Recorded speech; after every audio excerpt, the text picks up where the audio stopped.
السلام علیکم۔ کراچی کے قریب اچانک تیز بارش شروع۔ کراچی سمیت سندھ کے مختلف اضلاع میں آج سے 20 ستمبر تک بارشیں متوقع۔ محکمہ موسمیات نے خبردار کر دیا۔ کیا آپ حالات حاضرہ سے آگاہی حاصل کرنا چاہتے ہیں؟ خبر کے پیچھے چھپے اصل حقائق جاننا چاہتے ہیں تو ابھی سبسکرائب کیجئے جلمل پاکستان کو اور ساتھ ہی گھنٹی کے نشان پر کلک کر دیں۔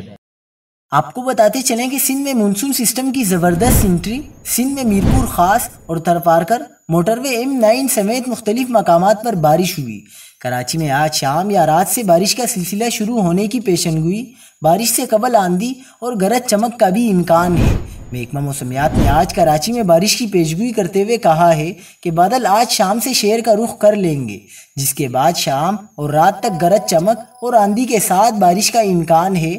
محکمہ موسمیات کے ارلی وارننگ سینٹر کی پیشنگوئی کے مطابق کراچی میں بارش کا سلسلہ بدھ تک وقفے سے جاری رہے گا۔ محکمہ موسمیات کا کہنا ہے کہ دن میں معمول سے تیز ہوائیں چلیں گی۔ درمیانی شدت کی مونسون ہوائیں مشرقی سندھ میں بھی داخل ہو رہی ہیں اور بدھ تک سندھ کے کئی شہروں میں بھی بادل برس سکتے ہیں۔